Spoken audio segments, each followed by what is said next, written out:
the best part about having a keyless run is that you're never in close combat.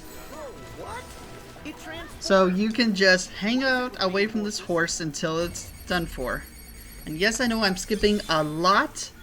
I just figured that just taking care of grunts would not make for a good keyless run.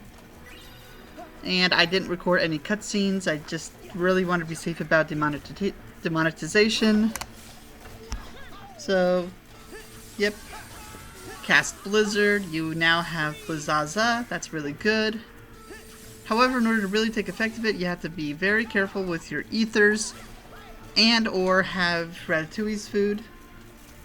It'll be easier with both, but for now, I didn't have it. I was saving it for the big bosses.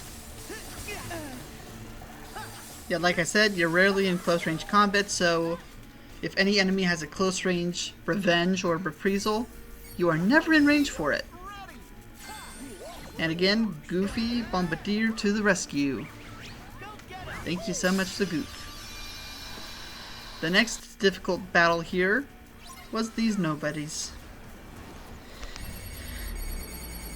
Look here, you lock onto them, and it hits, and they're killed. They drop magic. I should have gone for the magic while casting fire. I did not. Now look at these ones. I'm using the shot lock, and it dodges! I blocked onto that one again. 7 shot locks, and it dodges again! Yeah, you can't shot lock. I ended up having to use rage format a bit, but the enemies were so spread out that I couldn't really get anybody. Bummer. At least I have fire into cure, or potions and magic on others. Took me 5 or 6 tries, but I finally got that done. The only hard boss now wasn't really hard at all. First time, Mother Gothel, or whatever they call her Heartless form. Again, I'm gonna just show clips rather than speed it up. What happened up there? I'm using Blizzard, but I think Fire might actually be more damage. I can't confirm. But either way, Fire takes up less MP. I cast Cure there to see if Cure would dispel the sneeze. It did not. Now for this part. Well, how I found to handle it, jump into the first room, that'll make a second room, jump back into the original room, that'll make it the final room, and you can escape. Dodge cherries, which really should have been part of Wreck-It Ralph with the cherry bomb thing, but oh well. First room, second room, third room. Don't hit that on your way out. And by the time you reach the top here, you should regain magic. I have Donald, so now I'm ready to go to the top. Donald Meteor. Can't see how much damage it's doing, but let's assume a lot. You really want to stay up here though when you're using your magic, because the tower actually acts like a defense barrier against several of these attacks. Like right there. It's really good, really helpful. Get your magic back, cast fire, use ether, cast fire. Stun impact actually doesn't help as much, that's why I'm not using ether into magic. I'm using cure into recharge. Now here's something I note here. Goofy Bombardier is best when you're on the ground, because if you're up there, you'll be brought down, and if those flowers are out, you'll be in trouble. Is this the last section? Yeah, I believe this is the last section. I'm casting fire. Oh, it looks like I had to record a second time, or not. I have Ratatouille's food now.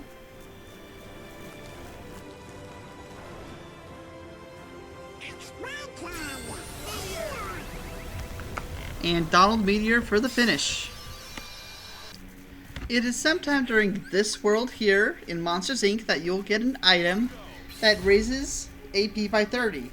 Give that to Microsoli and you will guarantee that you will get this command at the beginning every time.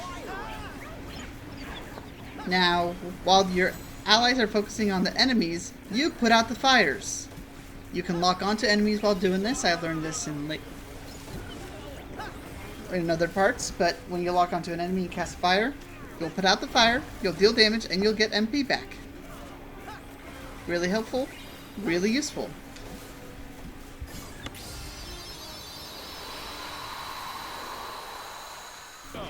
This is your new grinding route. Don't go back to Toy Box, come here.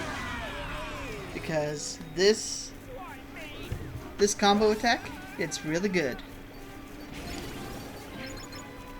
Take care of all those, and then even as it's dying down, you can activate a second one with the next batch of enemies. As long as you take care of one batch before moving on to the other, you're golden. I had no issues until this boss, but even then this boss is not that hard. As you see, I open up with this again, might as well use it. It does let me dodge some of those attacks right there. But I mistimed when it started, so it ended bad. I'm casting water. I've got the Ever After out. Time to show it in action. Again, these hands, they give magic. Take them out when you can. That will help you activate Ever After's Keyblade transformation.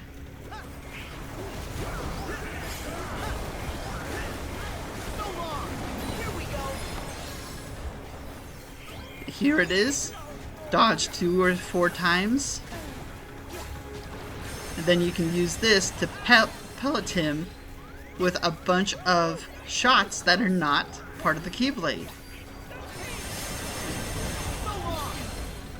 I got Firaza. That's good. I'm pelting him. And then I'm forced into the finisher. I have that ability on.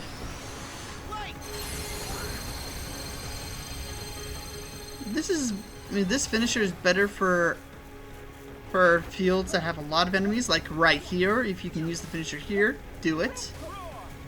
But if you can't, use these combo attacks. You'll get rid of practically all the hands. They'll drop a lot of magic. And then or they can just disappear. Oh well. But either way, you're good. Now you remember that stone serpent dragon thing that was one shot by Goofy's Bombardier? I tried that here. Look, he's opening his mouth. Goofy goes in. 3 and some bars left. 1.5 bars left.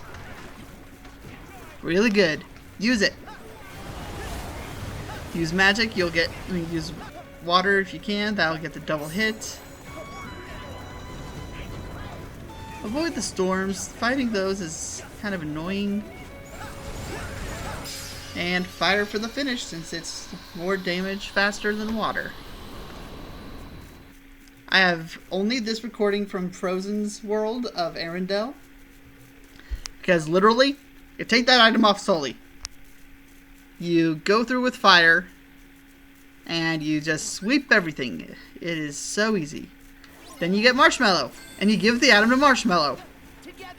You're guaranteed this tag attack, and just use it. This little wolf will be a little too fast for it initially. Maybe hold off on starting it until this point. And as you can see, we're already 2 bars in. Time for the finish. Yeah, grinding with...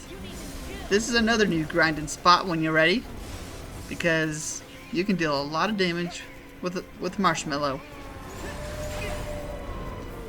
I have Ratatouille up, I have Ethers, I'm casting fire because fire beats ice. And here we go, lots of fire. Situation command is racking up.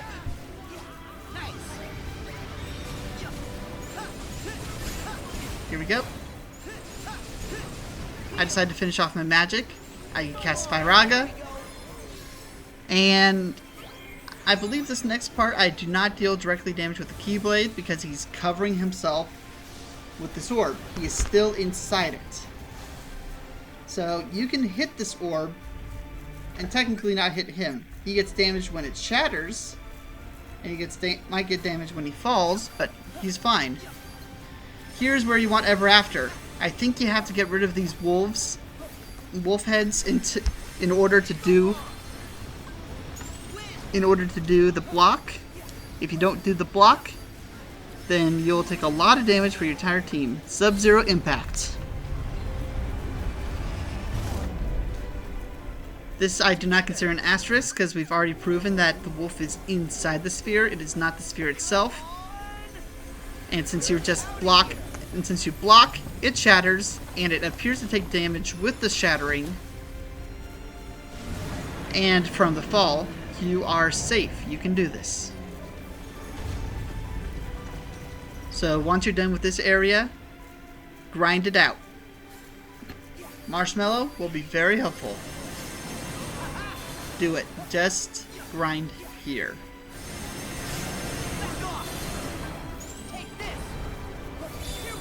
As you can see, we're already halfway done. And it looks like he might have invincibility frames in this section because he's taking 0 damage.